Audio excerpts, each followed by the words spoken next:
皆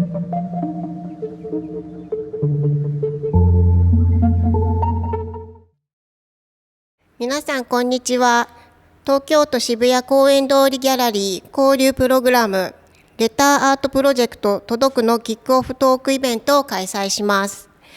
このプロジェクトは人がオンラインで簡単につながることができる今日に、あえて手紙などの少し時間がかかる手段で多様なバックグラウンドの人たちとアーティストがコミュニケーションを取り合い、共同でアート作品を作り上げていくものです。ゲストディレクター、キュレーターにアートセンターオンゴーイングの代表である小川望さんを、また参加アーティストには大木博之さん、斉藤遥さん、田中良樹さんを招聘し、成果発表展を目標に交流を続けていきます。今回のトークでは3名のアーティストとこのプロジェクトに関わっていただくゲストをお招きし、小川さんの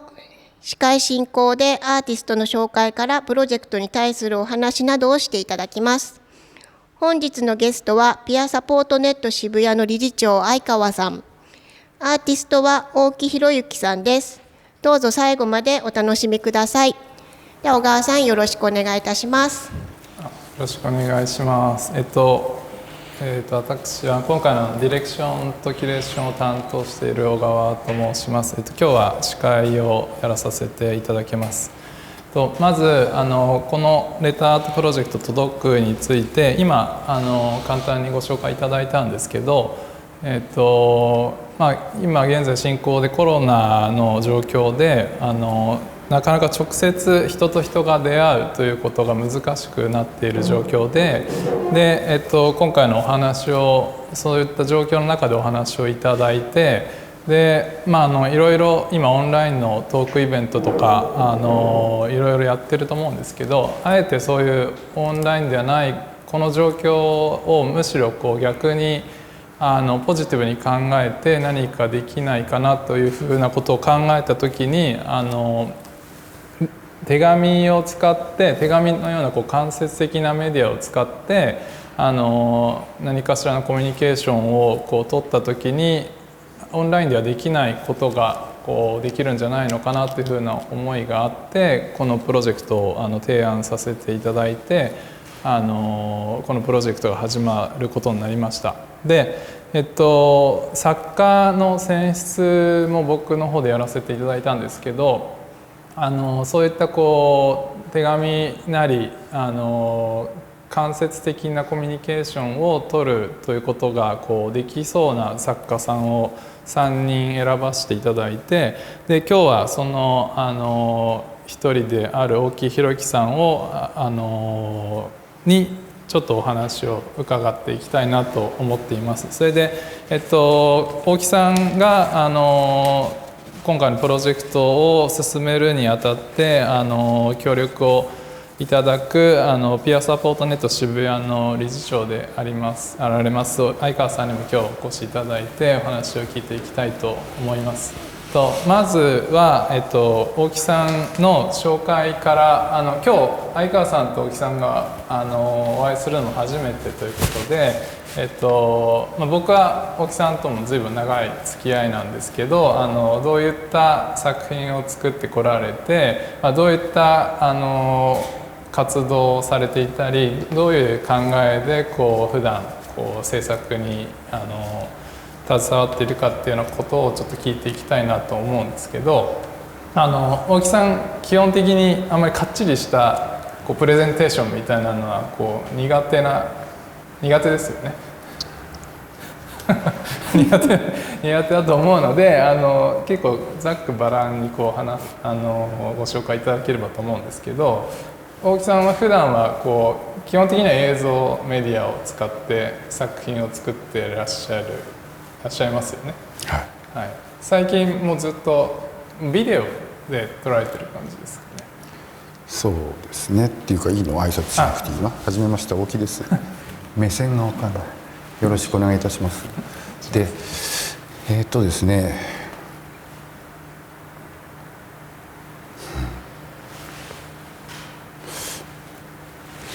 僕自身は実はこの11月に僕の中ではこの人生の中で結構大きかった高知県立美術館ホール、僕今高知に住んでるんですけども、そこでは美術館ホールの舞台で、400人ぐらい入るホールなんですけど、舞台の演出を2時間やったんですね。そこには映像も流れるんですけども、やっぱりこれはあれなのかしら、うまくやった方がいいの、分かりやすいプレゼンテーションが求められてるのかしら。いや、相川さんに大木さんがどういった方か分かるっていうのが重要です。だから僕自身はそれでその高知でよさこい祭りってご存知です、のチームをでも20年やってて、今年はコロナで初めて中止になったんですけど、そのよさこいのチーム自体は MI っていうチームなんですけども、それもともと高知県立美術館が映像のワークショップっていうので、映像をみんなで作ろうっていうことをやって、そのから発足したチームが MI っていうチームなんですけども、その MI プロジェクトでまず最初に、ワークショップなんだけどよさこい祭りに出場することになって MI っていうので、それが20年、ちょっと2000年にそのプロジェクトが、始まったんで。いや今ね、僕自身はなんて言えばいいんだろう。だからこれは例えばこれは今映像表現とは普通言わないじゃないですか。だからある種総合的なことをすごく興味があります。だから映像っていうものは先にちょっと変ですけど、今回のねことに関して映像を使うってさっき手紙の話が出ましたけど、映像っていうものは僕はいいも悪いも非常に問題のあるものだと思ってるんですね、今現在。絵は絵筆で描くじゃないですか、でもこれももちろん全部そうですけど、そのオンラインじゃないね、これはなんだか分かんないけど、とにかく映像っていうものは今本当に難しいっていうか、非常に重要っていうのは素晴らしいって意味じゃなくて、非常に問題を含んでるものだと思ってて、だから逆に僕はアーティストとしてやろうとしてることは、やっぱり少しでもこの今世の中が良くなるっていうとベタな言い方かもしれませんけど、とかいろいろうまく処理できないものとか、いろんな障害っていうのは狭い意味っていうの障害って意味じゃなくて、全ての僕ははっきりと特に認識障害っていうことが僕の今テーマで、認識障害っていうのはいわゆる障害者とかじゃなくて、ほぼ僕は今回特にもう今年はひどいと思いますけど、ほぼ全員もちろんその認識障害の質っていうものはいろいろあって、質っていうと種類っていうか多層にわたっていて、それはもう今本当に僕はやばい状況、自分も含めてですよと思っていて、それを少しでも血の巡りを良くさせるとか、少しでもなんていうのかなっていうことで映像を使うのも一種ね、僕の中では毒を持って毒を制すじゃないです。ちょっと違うな、それは。なんて言うんだろう。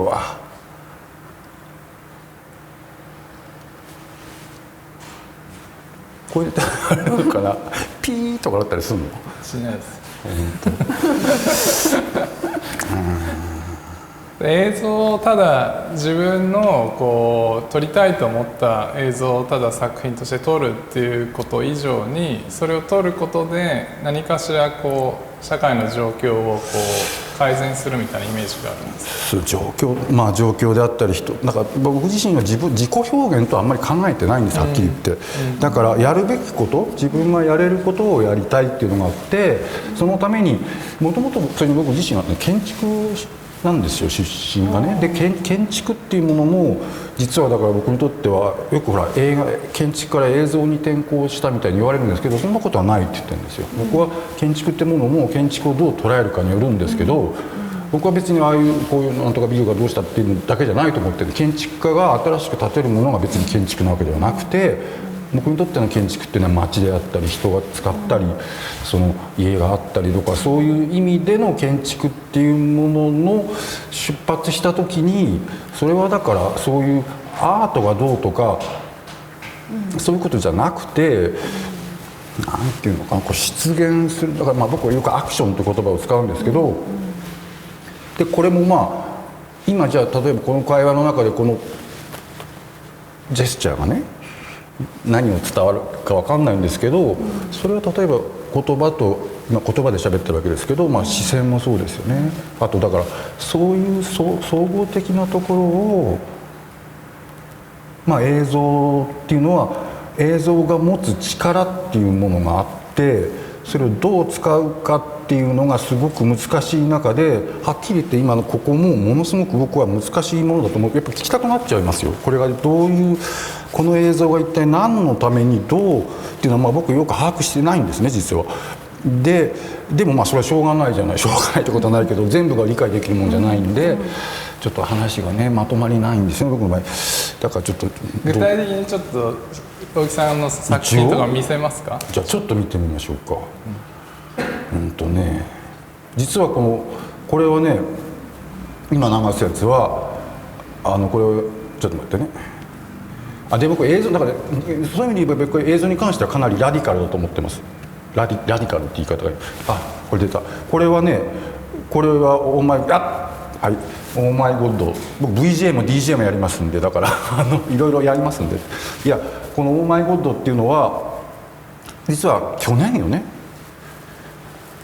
実はねイスラエルエチオピアとイスラエルと山形と仙台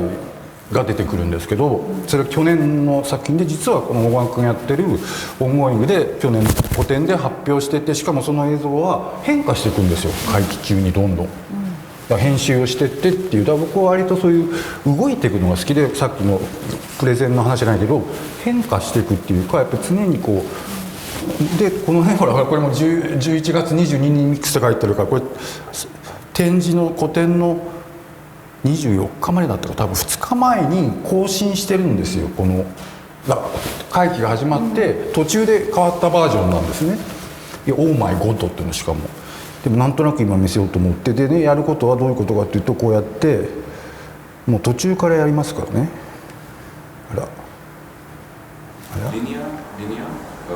この人がイスラエルのユダヤの人。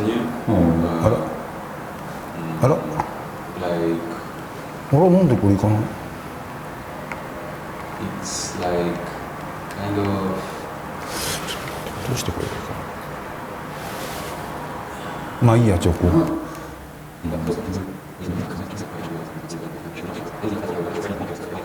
これどうして動く？いったこ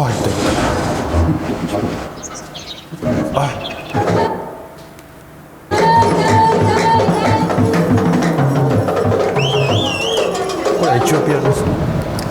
エチオピアとこれエルサレムですけどいろいろ混ざってるんですよ。だからはっきり言って多動症に近いですね。ADHD ちょっと分かりにくいかな。サウン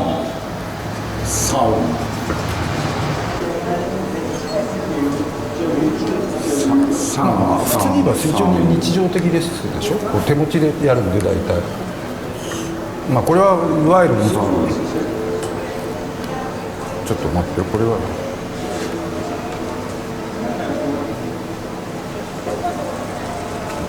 なんで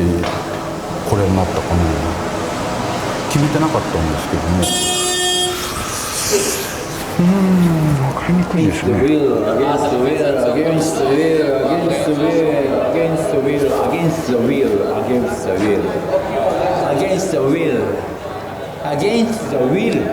what against the will? Why? You should What will? それは外の世界とブラックホールの中のこの人はね東北大の教授でね物理学の人なんですね。だからそのブラックホールの中から外に出てこれない。落ち込むことは出てくれても出てこれない。だから中から外の世界と隔離されている。入ってくるんですか？大木さん基本的にいつもビデオカメラを常にいや常に持ってるんじゃじゃないないですけど、まあ、結構持っていられて、今の地球でにはパッと撮影されるんですよ。だからこうセットを決めて撮影するとかじゃなくて、そのどういうタイミングなんですか？いやだからあれはフィールド終わってむやみには撮らないんですよ。撮影すごい少ないんですよ、量が。でもこれ例えばこれはこの映画だったら例えばイスラエルも10日いて多分全部で30分しか撮ってませんからね。でも撮るタイミングっていうのはすごい考えます。だからでこれとかこの人は割と長々でもこれもねほとんど編集はしてないんですよ。でもこの人もほらだからこう分量っていうかね量のこともすごい気にしてますね。これでもう終わっちゃうね。これじゃちょっとあんまり紹介にならなかったですけどこれで終わります。これはテラビでもこれで最後のことなんですよ。これはこれ今本当はね十何分のある作品ですけど僕あえて言いたいのはだから僕自身は映像ってものを結構ラディカルって言い方は変ですけどやっぱり柔軟に考えてます。コミュニケーションとか例えばこの時の展示もそうですけど映像作品を見せるっていうのとはちょっと違いますよね。だから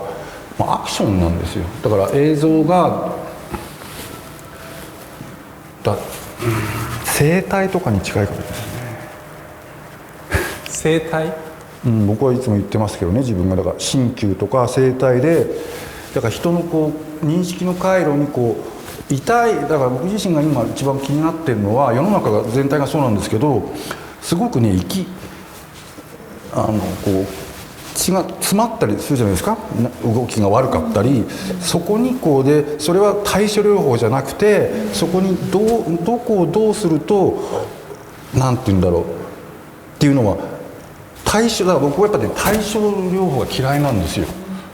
嫌いなんですよとね言い方でだからこうなるべくちょっともうこれはある意味今本当にちょっと説明がうまくいってないかもしれませんけど今アクションとしては初めて相川さんとなんとなく僕のこのエッセンスを伝えたいのは例えば今の見せ方っていうのはねやっぱりある特殊性があって、なんて言うんでしょう断片でしょ今の断片を見せるわけじゃないですかこういうプレゼンの時に。でもそれはプレゼンテーションというのは例えば何なのか分かりませんけどで今ほら2人の間で話せばいいって言ってたから僕は今ちゃんと相川さんとコミュニケーションしてるつもりなんですけどもだから多分なんかよく分かんないでしょ。いやこの作品がだって何人が言ってるのか僕も分かんないんですよ。なんとなく伝わりますそれ？伝わります。伝わります。どう伝わったかっていうとなんとなく意味わからないですよ。意味わからないよね。意味わからないことって、今日実はさっきまでも意味わからないことをしてたなということがあって、実はその意味わからないことをね、今19歳の女の子としてたんですけれども、でも実在していることは事実だし、そこのね今日私が午前中に感じたこと、同じ感覚がこれでありました。伝わった気がするそういう形で伝わりました。そうなんですよ。だからそれでちょっともうズバリ僕のっていうほらもう僕にとってはだってここのことのもうスタートでしょ今、だから、僕は実際にまずこのねすいませんまだ覚えてなくて僕ねもう一つはねちょっと話しますよ。記憶ってことに関してもすごいさっきの認識この認識障害っていう言葉のことはあえて僕逆にいろいろ聞きたいです。いろんな人に聞くと認識障害っていう言葉は基本的にはないそうですね今のところあんまり。認知症とかは言うけど、認識で僕のイメージでは認識障害っていう言葉が一番適してて、でそれに関しては記憶の問題とかもすごく入ってきてて、何を記憶して何を思い出すかとか、そのパターンっていう、それがね僕にとっては映像っていうのはねすごくそこを悪くも使えるし良くも使えるっていうか、だからこうなんで今記憶の話したんだろうね。違うまだピアノっぽい渋谷っていうのは覚えていないっていう。でもだから逆に僕は覚えてないことも何を思い出すか何を思い出さないかとか、そこら辺もすごくテーマなんですよね。だから映像なんて分かるもんじゃないわけじゃないですか。で何が断片的に、例えば今のさっき何分23分見せてました、後半の方を。でも多分皆さんの中でじゃあ逆にね最初から終わりまでちゃんと作品を見せたとしても、それが何を受け取るかなんていうことは分かんないわけですよ。でもそれをものすごく巧妙にいいか悪いか分かんないけどある方向へ持ってかで、それはそういうものがやっぱりすごいヒットするわけですけど、みんな分かりやすいものっていうのはね、でも僕自身はそういう考え方は相対的だと思ってて、分かりやすいものと分かりにくいものっていうのの別にそれは1と0じゃなくて、いろんな層にわたってある部分に関しては認識できるけど、その別の子を見たらそこは何て言うんだろう、そこがこういうもんなんじゃないですよね。その多分いろんなね、でそういうところで僕は例えば映像っていうのは、時間っていうのも僕にすごいあって、でさっきここが難しい、そのね今なぜ出て今日分かんないです量っていうかね、その19歳のね方と話も僕はなんとなくなんかどうです量っていう言葉、量の多さとかどう思われます？なんていうのかな、量って言うと変なんだけど、例えば知識のボリュームっていうのもあるじゃないですか。で、認識に対してどういうボリュームが出るかっていうのは、でもねそこら辺僕はすごくなんて言うんだろう、だからその辺をこうなんて言うんだろう、なんかねその辺がすごい僕自身は今世の中がすごく普通に身体で言えばだからなんて言うんですの、こういうのなんかちょっとあれでしょ、脳日血とかそういうのってなんか溜まっちゃったりするんですよね。そうだからそれがね、そういうところをほらどういうふうに、がんはどうなのか分かんないけど、医学も僕やっぱりすごく関心があって、とにかくでそれが認識に関してそれをなかなかやっぱり医学だとやりにくいじゃないですか。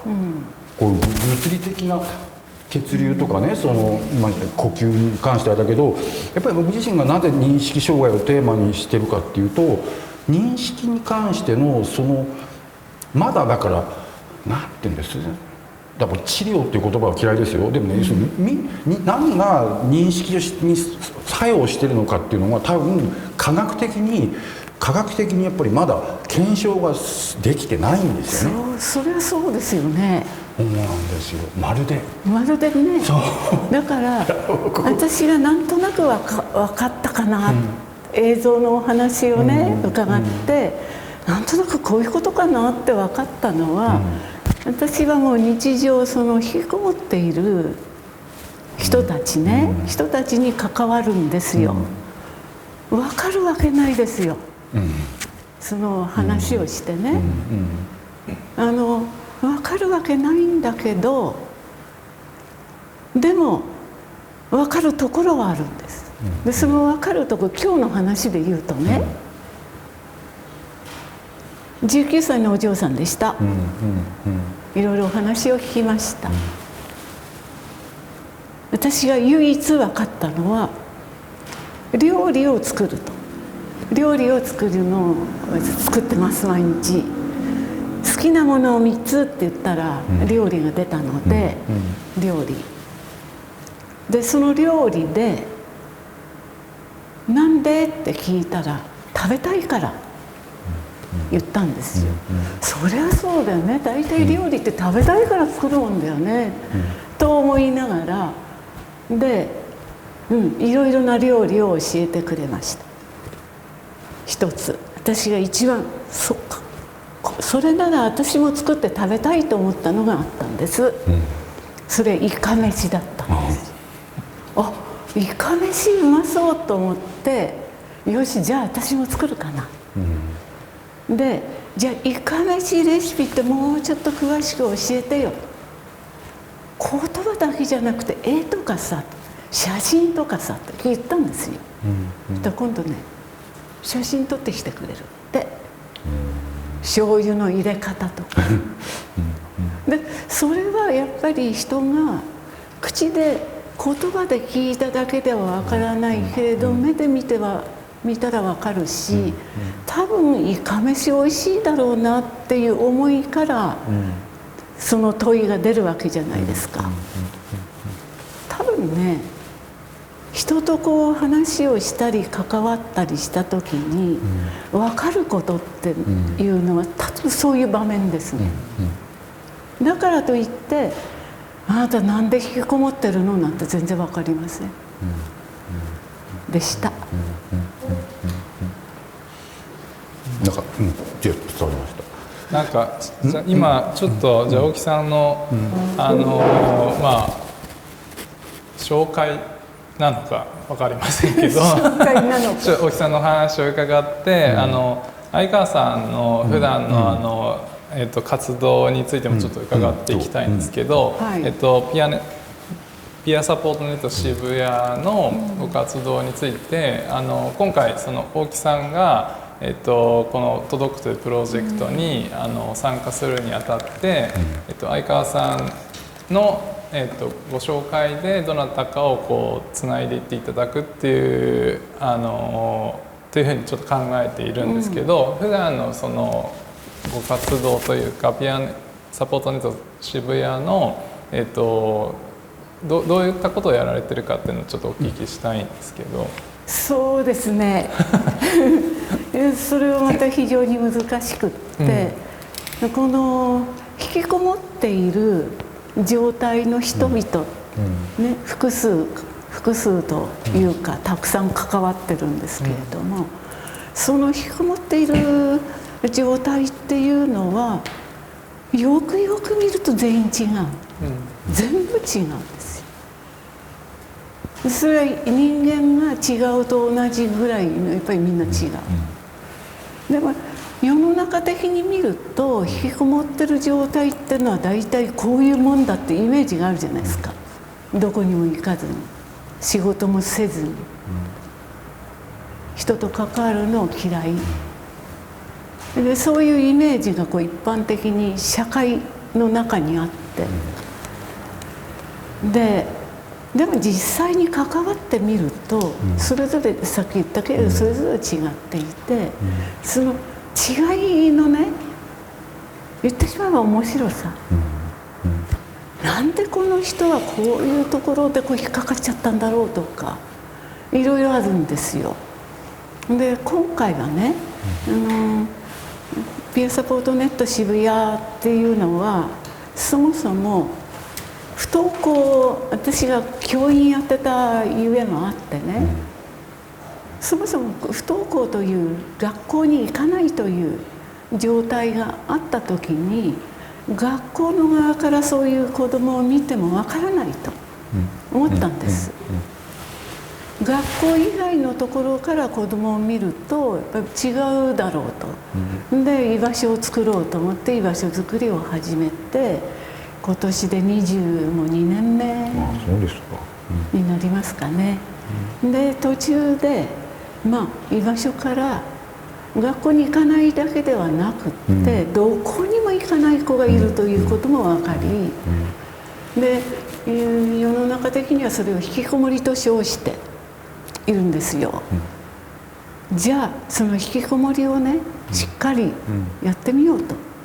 思って、その引きこもりをサポートする NPO を作ったのがピアサポートネット渋谷っていう NPO なんです。でもう11年かな、ぐらいになります。でじゃあ11年やってきて、彼らはどうなんです。最初はですね、引きこもっているのは不幸なことであるから始まるんです、支援するっていうことは。その引きこもってる状態は非常に人間的に不幸な状態だから、外に出る、そして次には仕事をする、それがその人にとって幸せなんだという認識から始まったんですよ。いややってみると違うんだよなっていうのを感じた。だから引きこもってる状態が外に出て仕事をするというゴールではないらしいと。じゃあ何がゴール、というふうに思うじゃないですか。その人間にとって何がゴール、でその途中に今いるんですけどね、多分ゴールは自分が決めるんだろうから、私たちが社会が勝手にこうであると言ってはいけない、そこまではたどり着いてるんですよ。でそうするとその子たち、その人たち、その子っていうのはなんですよね。今そうですね、13中2ぐらいから不登校が大体多くなるのは中学2年生ぐらいじゃないですか。今最高齢は、私たちがこう関わっている最高齢は54歳ぐらいになりましたかね。すごい幅が広い。そうするとそれぞれのゴールっていうのは本人が決めるんだけど、多分その人がこれで幸せなんだと、このことがとっても楽しいんだというところを見つけていけば、それはそれでいいだろうという具合に落ち着いてやっているところなんですよ。そう具体的にじゃあ、そのマンツーマンというか、その人その人によってどういったこう対応するかっていうのも一つ一つ考えながら変えていくということなんですね。全部違います、全部違う。でただ全部違う時にでも一番大事なのは、一人じゃどうも生きていけない、食べること、楽しいこと、それ必ずね、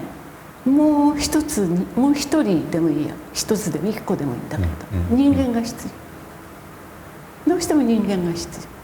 要で、その人間を通してしかやっぱり人間が分かんないだろう、いうことだけはなんとなく分かっていて、だからピアサポートという名前にしてるんですよ。ピアって同じ人間、同じ人間として、対等にっていうかな、仲間として同じ人間として対等にお付き合いをしましょうよっていうメッセージなんですね。でそのことが、その一人のこう孤立してしまって一人ぼっちでなんかいろいろなこうストレスを抱え込んでいる一人の人間にとって、誰かがいれば、誰でもいいんです。誰かがいればそこでそれなりの自分を出すことができて、出せば反射してきて自分がもう一回見えるっていうことがあるので、そういうピアサポートというサポートのやり方をとってるっていうんですかね。ちょっと質問してもいい？全然話文脈なんですけど、それってやっぱり本人が助けっていうかこう手を伸ばしてくるものなんですか？その周りですか？本人は来ませんね。周りがやっぱり心配してというか、困ったりいろいろどうしたらいいんだろうってですね。親御さんがね、やっぱりそうか、このままでいいのかっていうことで、きっかけはやっぱりご連絡いただくそこから始まるわけですよね。っていう、そこからしか始まりません。そうですか。いやちょっとごめんなさい。ちょっとね今、どういうなのかなって知らなかったからちょっと聞きました。ということなので、そこの対象となる人々っていうのは基本的に自分からは SOS を出すわけではなく、その状態から入っていくっていうことですからね、でたまたま出てきたら話をするという、今日は午前中はたまたま19歳の女の子が出てきて、でお話をしたと。でお話をした中で楽しいことが3つあったっていうんで、3つのうちの1つが美味しいものを食べると、小籠包が特に食べたかったという話でしたよ。でそういうふうに思うと、基本的に人間ってこう美味しいものを食べるとか、その美しいものを見るとか、これやっぱり楽しいじゃないですか。歌を歌うとか、ね。でその楽しいことをお互いにこう見つけていけば楽しくなるじゃないですか。相手も楽しくなるけれども、私はいかめしを絶対作るぞと思いましたでなんでこのプロジェクトが、このね公園通りギャラリーのプロジェクトがいいなと思ったかっていうと、竹野さんがお電話をくださったんですよ。竹野さんって初めにご挨拶してくれた。そう、ご挨拶。あれ言っちゃった。あんた。ね、お電話をいただいたんです。でこのテーマが「届く」っていうテーマだと聞いたんです。いいなと思ったんですよ。届くっていうのがいいな。多分引きこもっている彼らには届ける相手いないんです。でもね、届ける相手は欲しいんです。ずっと関わってみるとやっぱり届けたいんです。でも届ける相手を見つけることはできないし、相手を見たら、人間を見たら怖いんですよ。怖くなっちゃうんです。だからこうもう一回戻っちゃうんだけど、この届くっていいなと思って。そうか、届くなんだもんねこれ。で、私としては彼らのちょっとした仕草でいいから、ちょっとしたつぶやきでいいから、人にね届けたいなと、なんかこういう場に来たら届けることができるかもしれない、という非常に期待を込めて、今日やってまいりました。ありがとうございます。はい、大木さん、実際にその、このプロジェクト自体は今年度からスタートして、来年度も続いていく予定なんですけど、大木さんは一応ビデオレターという、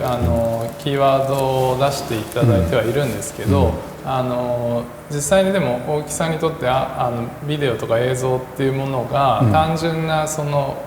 なんていうんですか、物質的なこう再生すれば流れるみたいなところだけじゃないっていうところを今初めにお話ししていただいたんですけど、今回のその話を、僕から大木さんにお話をした際に、なんかこう大木さん自体はこうすごくこう限定的に誰かと1対1でやるっていうよりかは、もう少し流動的にその映像を通していろいろこう関係性が広がっていくみたいなことに興味があるっていうようなことをおっしゃって、でその流れの中でピアサポートネット渋谷さんにご協力いただくっていう、いろいろな方々が出入りされているというところで、今回一緒に協力してやっていただけるっていうことになったんですけど、実際今相川さんのお話などを聞いた上で、どういった形でやっていこうかなみたいなイメージはありますか？またね、僕は話がこうポップいから、ただね、ちょっとそこもうちょっと待って、僕ね、ゴールがそれこそねどこにあるか分かりにくいらしいんですよ話が。ほらちょっと思ったのはね、今僕自身またこの僕もプレゼンになっちゃいますけど、僕自身がすごく大事にしてるのはプロセスで、さっきの量のことと絡むんですけど、僕なるべくね何をイメージするかってことをすごい限定してるの今。だから何でもねイメージしたらいいっていうのは僕はもう今違うと思うんですよ。わかりますっていうか、想像できることなんての適量っていうのが僕はあると思うんですよ。それをちょっとなんとなく言いたい。ちょっといやそれで今何が言いたいかっていうと、なるべくだから僕自身は今日初めてお会いしたじゃないですか、だからお会いするまではなんていうの、僕は本当この今想像力の問題っていうのは、でもいや僕言ってるのはね、これ多分もっとすごい現実的なこと言ってると思いますよ、やり取りの上で。だからその想像力を働かすっていうことの加減は誰も言わないんですよ今。だからやっぱり個人主義が強すぎるんですよね。人が自分がイメージするものっていうものの分量をなんて言うんだろう、僕はトレーニングって言い方あんまり好きじゃないんですけど、例えばね想像することを制御するっていうモラルだったりリテラシーっていうものはあんまりないと思うんですよ今。でもね僕は今そこがすごい重要だと思ってて、それは別にね想像力を否定するとかじゃ全くないんですよ。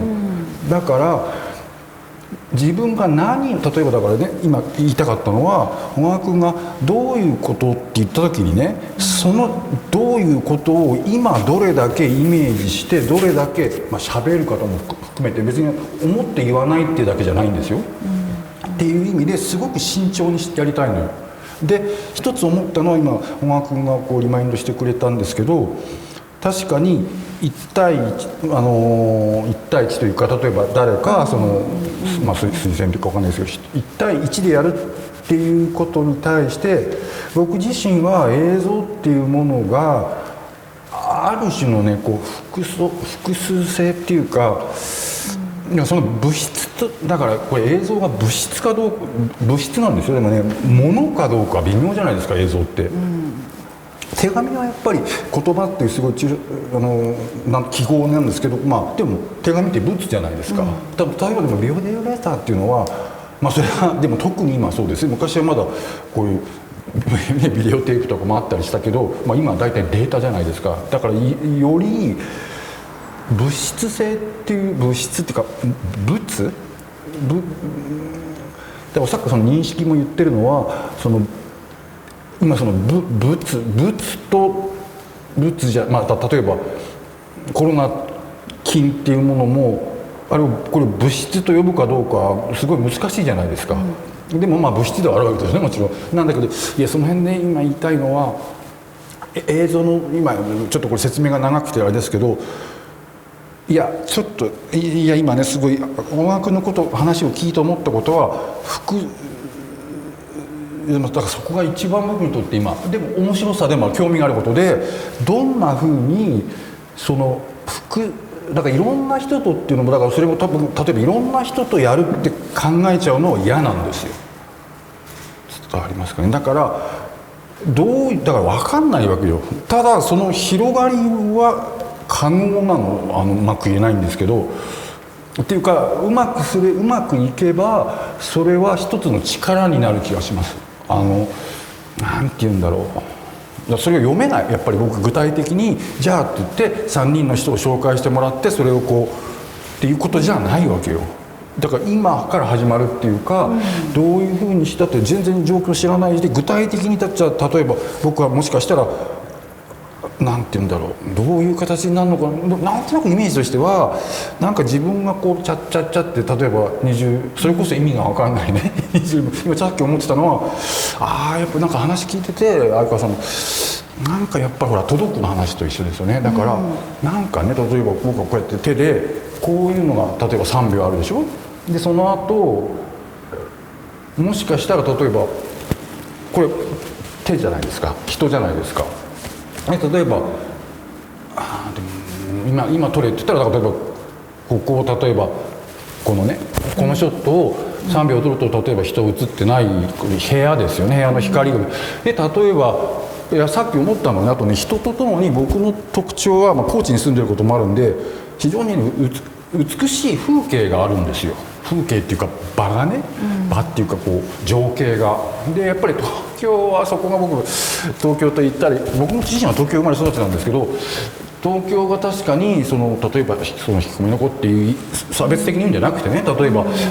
それが光に救われる、太陽に救われることっていう可能性は少し減るんですよね、残念ながら。例えば高知で人と引きこもって、でもそれは高知なら高知でそれはいろいろまた難しいんですよ、その環境っていうものがあるんで。だから僕自身の中ではその人の部分と、もしかするとその空気だったり、そういうものがもっとなんていうのかな、理屈じゃなくて「はい綺麗な風景です」みたいな、僕大嫌いだもんね、ただの夕日とかほらそういうんじゃなくて。でもあともう一つ、夕日だったら夕日だけど、それとね手がここのショットがつながることができる、2ショット例えば。そうするとなんていうんだろう、そこに風通しっていうのかな。だからさっきの言うの僕認識障害のことと、だから障害って言いたいんじゃなくて、認識が持ってるなんていうの、ここにエネルギー、力が発生してて、それが今はなんて言うんだろうな、管理される方に行ってるんですよ。イメージをコントロールするとか支配でもいいです。だからそれを別のやり方でやると、そこがほぐれるわけですよ。だから単なるあれじゃないの、なんていうの、対処療法じゃないんですよ。だからそれがね、その個ってことに関してより僕自身は個の概念、例えばやり取りっていう時に1対1のやり取りっていうのもあるじゃないですか。でもねやっぱりそこを相対的にしたいんですよ。だから微妙に例えば誰かが関わるとか考え、なんとなく伝えます。だってその方が本当は面白いじゃないですか。僕が彼か彼女か分かんないけど1対1で例えばビデオレターをやるよりも、もしかすると、でもこれは僕分かりません。僕も初めてやることなんで、どういう形があるかは分からないけど、でも音楽も言ってくれたんでよりリマインドしましたけど、だからそこをチャレンジしたいですね。なんて言うんだろう。なんかあれですかね、じゃあこういうフォーマットを決めて、単純にこの総フォーマットの中で作っていって1個の作品作りましょうっていうことではなく、もう少しさまざまな人が関わることで、なんかそれぞれが凝り固まってるものがそれを参加することでほぐれていくみたいなの一部として映像のやり取りがあるってことですかね。だからこの映像を一本作りましょうっていうことではなく、それはそうじゃないですね。なんかそのやり取りをしていく中でそれぞれのそれこそ認識の仕方が変わっていくとか、そういったプロセスの中にそれぞれが発見できるとか、それぞれが変われる要素を見つけるためにやり取りをしていくみたいなことですかね。そうです、もちろんそうですね。だからそれはでも具体的な映像ってツールもあって、だからそれはでも僕逆に言うと、それは今度は発表の仕方っていうのは今度はここの磁場との僕から同じなのよ。逆に言えばここの磁場で一体なんでここでそれをやるのかっていうのは別じゃない、進め方と。ここでやることと実際ここで展示をどうするかなんていうのはある意味かなり違う次元のものですよ。必要とされてるっていうか、そのシチュエーションですよね。だからそれは僕山田だからわからないわけ、全然。でここで僕が例えばここででもそれはだんだん徐々に見えてくるものっていうか、だからそこで常に僕の場合は時間とのタイミング、さっきの量って言ったのはそれで、だからどうせ長いプロセスなわけじゃない。だからどこの部分でどのエネルギーをやってってとかがやっぱりすごくナイーブにしていきたくて、あとそれはエネルギーだけじゃなくてイメージの問題でもあるんですよ。だから多分作品を単純に作るためにこのプロジェクトに大木さんは参加するっていうことでもなく、その参加していただく人も何かこの作品を一緒に作りましょうっていうことで参加するのではなく、やっぱそのやり取りそれ自体がすごく重要であるってことですよね。もちろんです。っていうかそれがなんていうの、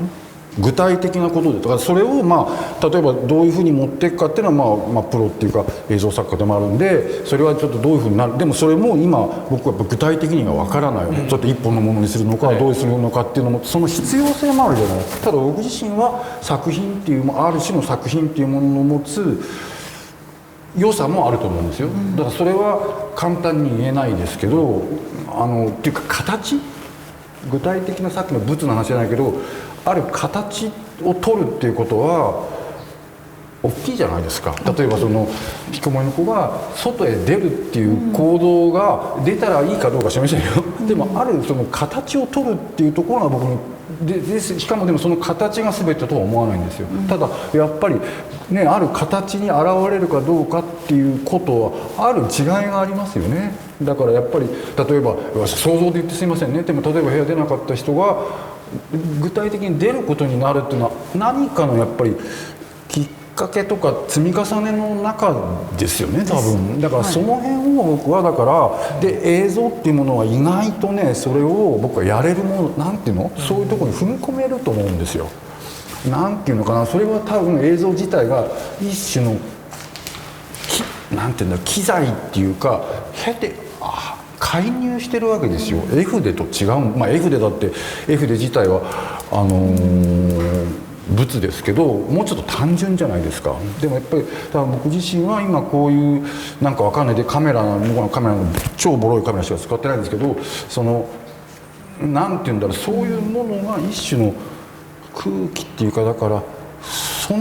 れは今の時代としてもそうだし、多分わかんない、だってその引きこもりの人もなんかやっぱり映像とか見てるんですかね、ネットとか見てる、DVD もそうだよね。それは映像は一番やっぱり見て入りやますよね。すいですよね。だからそれもでもそれがだからそこに何かこうちょっと違う切れ目って言っちゃうと大げさだと汚れでもいいのかもしれないですけど、そういうのもこう交えて、でもそれはね1対1の場面ともう少しなんて言うんだろう、なんか希望としてはですよ。でも複数に同時っていうのをすごい、でもね、例えばどう思います？例えば僕が20秒の映像を相川さんに例えばデータとして送ったとするじゃない、最初にねその話をしてて、そうするとちょっと想像つかないですよ。だから相川さんがその映像をどういうふうに扱うかっていうのが分かんないですよね。例えば私がこのプロジェクトに対してね、ゴールを見ているわけではないんですよ。そうです。で届くっていうね、ところに刺さったと。じゃあその届くって引きこもっている側からね、届く場を設定しようかなっていう感じかな。だからそれはいろいろでしょうと。どういう形でそれが大きさに届くのか、例えば大きさに届いたとするじゃないですか、何らかの方法で。でそれを処理するっていうかな、形にするって言ったらいいかな、は多分私たちにはできないことであって、でそういういくつかのね塊が届けたい思いが3つ4つ5つ集まったとして、それをこう形にしていくのが多分このプロジェクトなのかな。そうですね。でも私たちのできることは思いをね、一番自分に素直な形で届ける、これならばできそう。でなんか思ったのは、その届け方っていうか、それもやっぱり言葉と一緒である具体的な物理的なだから僕、まあ、ちょっと例えですよ、ただ思ったのは例えば20秒の映像っていうのもでも僕がややこしいのは昔だったらこれねビデオテープとかでほらそれ見せたら見えるけども今よく分かんないからどういうやり方か分かんないけどでもなんとなく実際に相川さんがそれを例えば知らないパソコンで見るのかなテレビで見るのかなモニターで見るのか分かんないけど例えばそれをじゃあどなたかだからその技術的なこともありますよちょっと僕どうやってやるのかそれこそ僕もいろいろ聞かないと分からないんだけど例えば別に1名の方でもに誰かに例えばこの人に例えば見せてみてそれに対してなんか返事っていうかなこう、まあ、返球なんていうの、ね、例えばそれにその子がね例えばその子かその人が何かただ実際にそれをこうでもそれは別にね文章だっていいんだよで文章でもじゃあ例えば誰か自分がでも撮ったっていいわけじゃないこれ例えばこういう文章をワンショット撮って自分が書いたものをねそれをただそれ多分投げるのがあるスキルがいるのかもしれないんですよ例えば誰かわかんないでそれは別に僕は一人いっぱいいればいいとも思わないしだってまあ誰かに投げなきゃ絶対帰っては来ないじゃないですかまずスタートとしてはね多分。でいや別にもしかしたらその話したら誰かがこう言うかもしれないやるかもしれないけどまあ投げてもいいですよねこうだからきっかけになるからやっぱりそうするとだからそれがね具体的にどういうでもねそこのやり方も全部がきちんと把握できるとかじゃないけどでも多分話とかあとそういういろいろな制約っていうのは僕別に悪いことだと思ってないんですけど何かがあることによって形が絞られてきたりするじゃないですか。なんでも例えば手紙とかよりはもうちょっと複雑なんですよねいいとか悪いじゃなくてなんで僕のイメージでは例えば20秒の映像がじゃあ実際にねどの人に例えばどういう見せ方になるのかなってまあ僕も例えばもしかしたらイメージ思えば言いますし例えば誰にね具体的にそれ多分僕は分からないですよね多分最初に投げられる方は例えばそれを5人ぐらいのなんとなくでもそれもシチュエーションもあるじゃないですか来てその方が、ね、例えばほら例えばその19歳の子だったらそれ喫茶店かどっかで終わるじゃなくて会場ここで現れたんですよ。そしたらほら例えばそこのモニターになんとなくこういうね20秒こういうのがあるけどこれにこうなんかなんていうの手紙の返事みたいな感じですよね「はじめまして」って言ったらなんかでもそれ別にワンショットでもでそれ全然僕からしたらあんまり気にしないで何でもいいからだから例えば足を僕が取ったとしたらじゃあなんか足のショットを取ってくださいよみたいなことを言ったりするとでそれを彼女がとか乗るか乗らないかは分からないけど、まあ、そういうプロセスから具体的にスタートしてる気がするんですね。例えばそれが5人の人にそれぞれね見せたとしても例えばやっぱり最初はいやそれ興味ないとかほらそういう場合もあるじゃないですかだからその辺の加減はでももうやって、ね、進めてみるしか分からなくてただ僕思うのはだから単にもう1対1に限定してるんじゃないってことなんですよ。例えばじゃあ3人の人が何かレスポンスしてくれたとしてでその1人の人は例えば2時間にもうしばらくはもう嫌だって言ってるけど例えば半年後にでもちょっととか例えばこっちのつながりがないんでしょうけどもでもどうなんです例えばね、例えば引きこもっている場合に、外に出た方がいいわけですよ。お家の中にいるよりも外へ出た方がいいじゃないですか。それで私たちはいろんな出る場所をね考えます。でいろいろ考えるんです。でいくつも近場にあった方がいいと思う。そこには誰かいた方がいいと思う。誰もいないところに出て行ってもね、家の中と一緒じゃないですか。だから誰かいた方がいい。というふうに考えて、そこの例えばね今やって交渉中のところがあるんだけど、たまたま原宿のね、ガラスのビルあるじゃない。ガラスのビルあるんですよ、明治通りに。あそこのね、なんか不動産の知り合いの方が場をね、貸してもいいよと。いうお話があったんですよ。あ、それいいなと思って、そこに原宿にで暮らしている人なので、そこへ出てきてもらおうと、出てきてもらう。なかなか一人じゃ出てこないから迎えに行きますよ。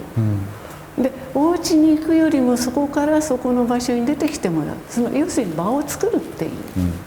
ことですよね。でその場で行われていることがあるじゃないですか。で基本的におしゃべり、おしゃべり、おしゃべりは自分を出してるわけ。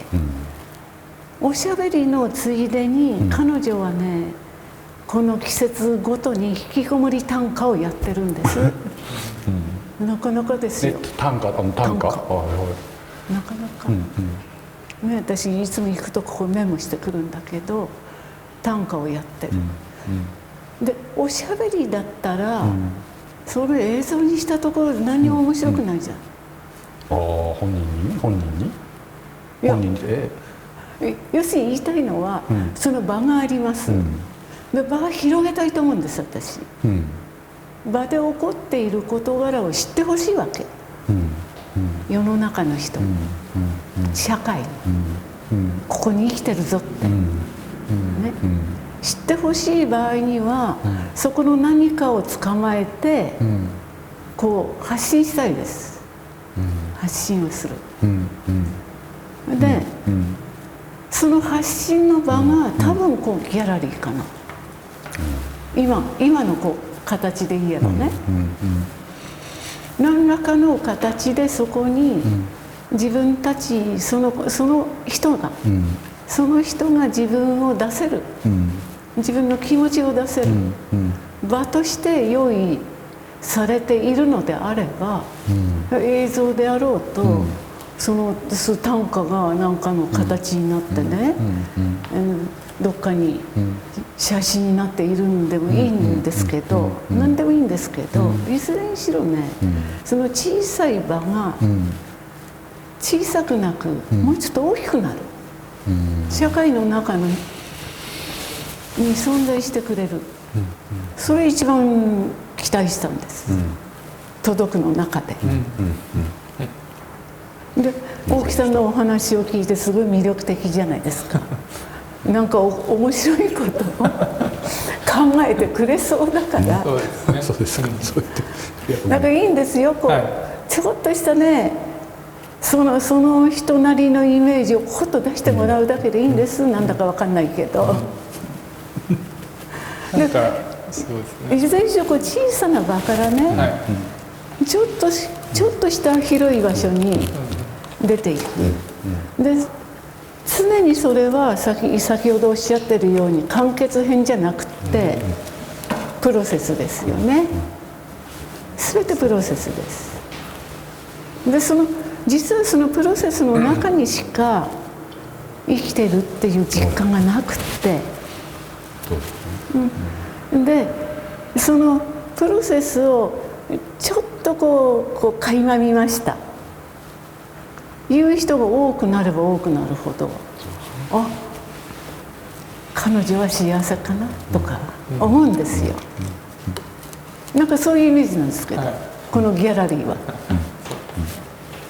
なんか多分大木さんはあんまりやっぱり結構流動的で、そのシチュエーションによって反応したり反応しなかったり、それを展開したり、止めるかもしれませんし、とにかくその状況によってそのお相手によっても多分どんどん変えていくと思うんですけど、来年はその大木さんが実際にそうやってるプロセスをインターネットのブログみたいな形でそれを周期的に定期的に出していくっていう風なのを考えていて、なのでその徐々に何かゴールに向かっていくっていうよりかは、そこで変化が起きていくっていうことがなんとなく見せれたら、でその中でさらにじゃあ次はどういったアクションができるかとか、どこに向かうべきかみたいなことが見えていったらなっていうふうに思いました。で今なんかお話を聞いていて、僕も大木さんの話全部多分100% 理解できないから、なんとなく感じエッセンスは理解して、でもさっき相川さんがおっしゃっていたその引きこもりの人たちのことを全部理解することなんて当然できないけれど、どこかでその何かがつながる瞬間があるっていったところと、大木さんがその映像によって何かこう凝りをほぐしていくっていうところがどこかでなんか親和性があるような気もして、なんかぜひこのままスタートできたらなっていうふうに今日は思いました。でどういうふうに展開していくかなっていうのもすごく楽しみにですよね、はい、大丈夫です。実はね、私もこれ非常に楽しみなんです、は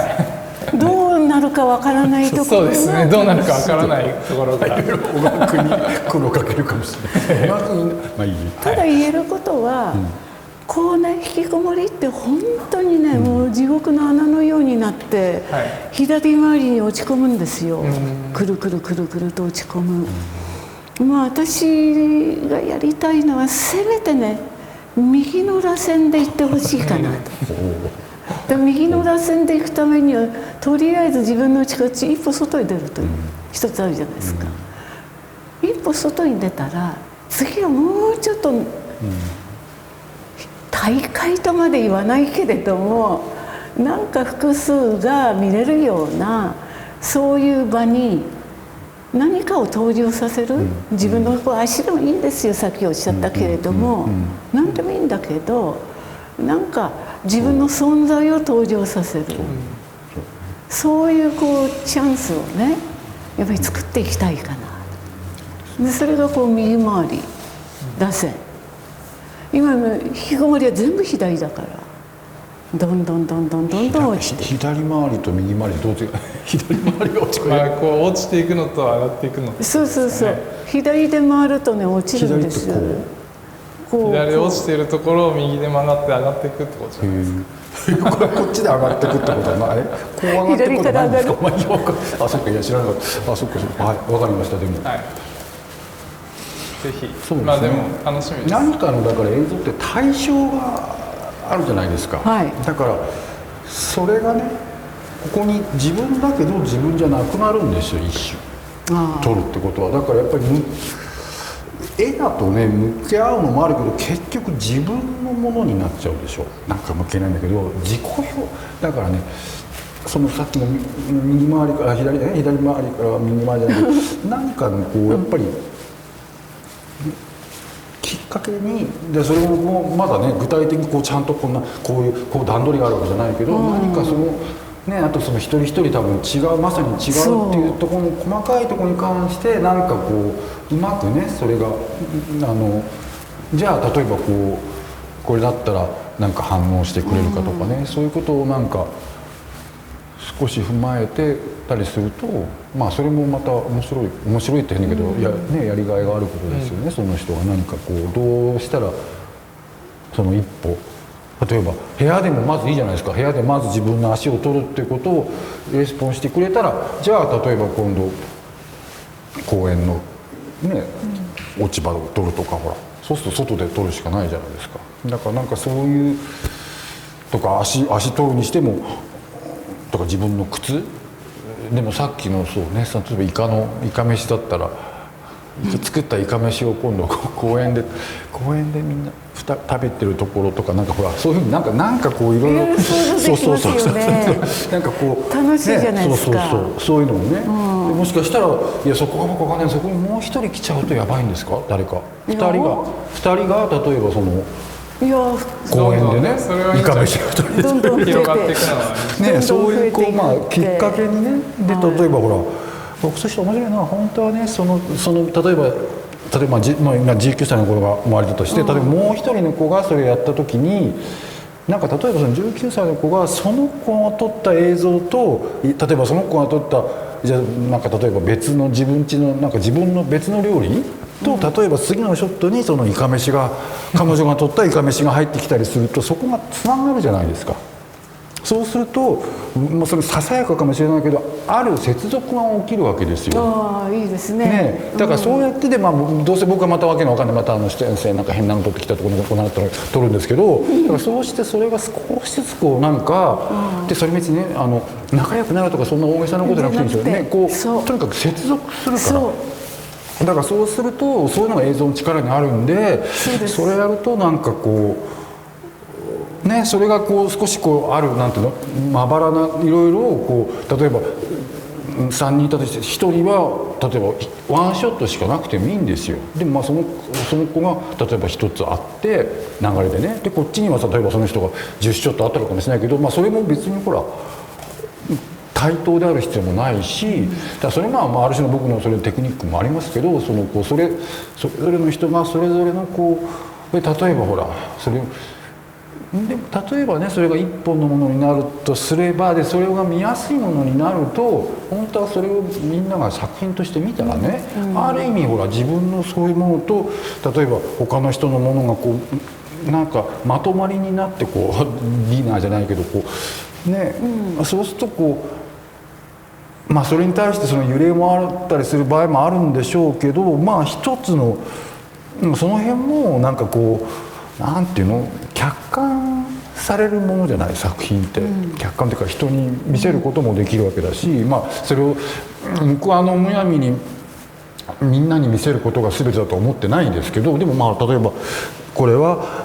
じゃあその中で例えばここの展示でね、じゃあどういう形にしようかとかさ、本当はこれを例えば部屋でもう僕としてはね、まず最初にその人自体が見て何か面白くなることがいいと思うんですよ。まずね、ここの展示のためよりもまずはそこ本人がだって嫌なものをさ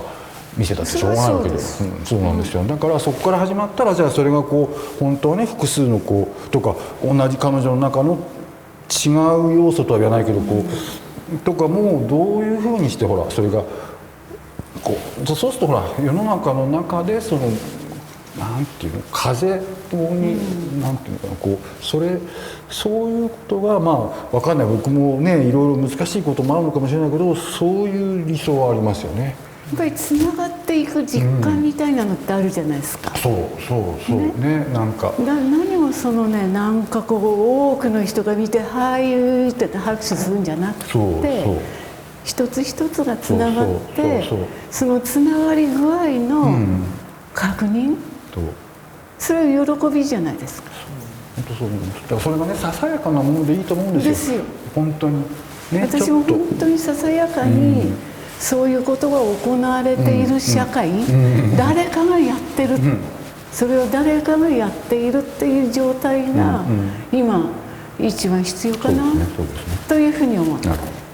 いるんです。だから僕もお手伝いができればいいっていや本当にそうですよ。いや本当に本当にそうです。なんか大木さんとして非常に魅力的だったんですよ。写真を見、お話を聞き、面白いなと思っていて、で一緒にねつながり具合が確認できて、ダメよ嬉しいわね、そこら辺がなんか実感として生まれていくようなものが一番いいかなと思って。全然その綺麗にいかなくていいですよね。なんかこうあれとか。そうで何人か私的にも声をかけたい子たちがいるんですね。で全部違うから、存在そのものが違うから、やっぱりこう違いがそれこそ渋谷区違いを力いんじゃないですか。ね、それぞれの違いが登場しているんだけど、どっかでつながってるぞこれはっていう、そんなのが欲しいかな。だか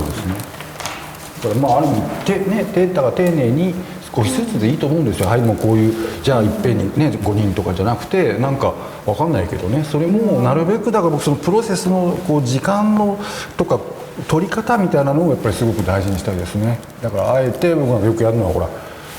例えばなんか返事をすごい待たれてる時にちょっと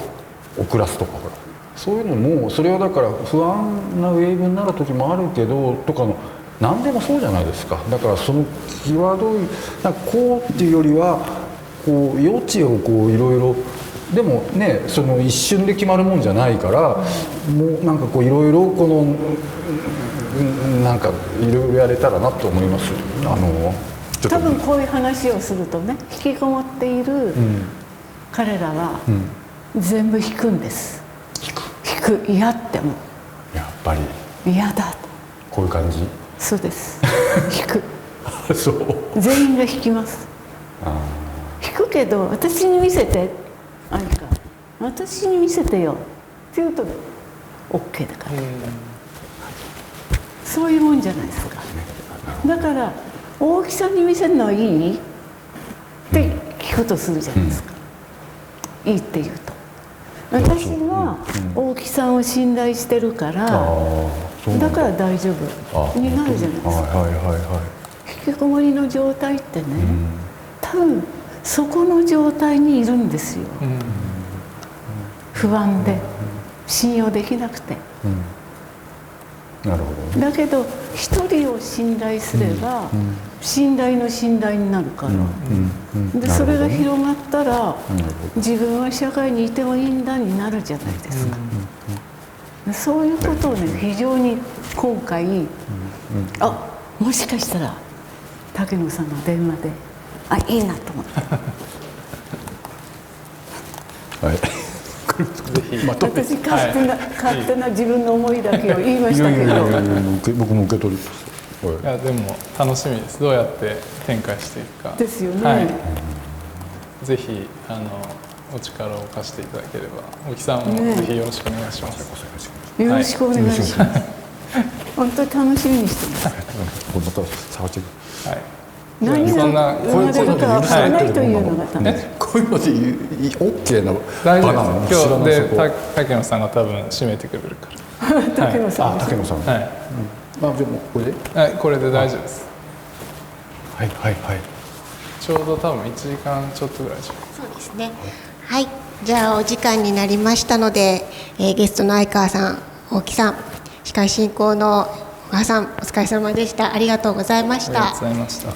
また長い時間最後までご視聴いただきましてありがとうございます。お話の中にもありましたが、このプロジェクトの過程は今後当ギャラリーのウェブサイトで公開する予定です。成果発表展までご一緒にこの過程を見届けていただけますと幸いです。今日はありがとうございました。ありがとうございました。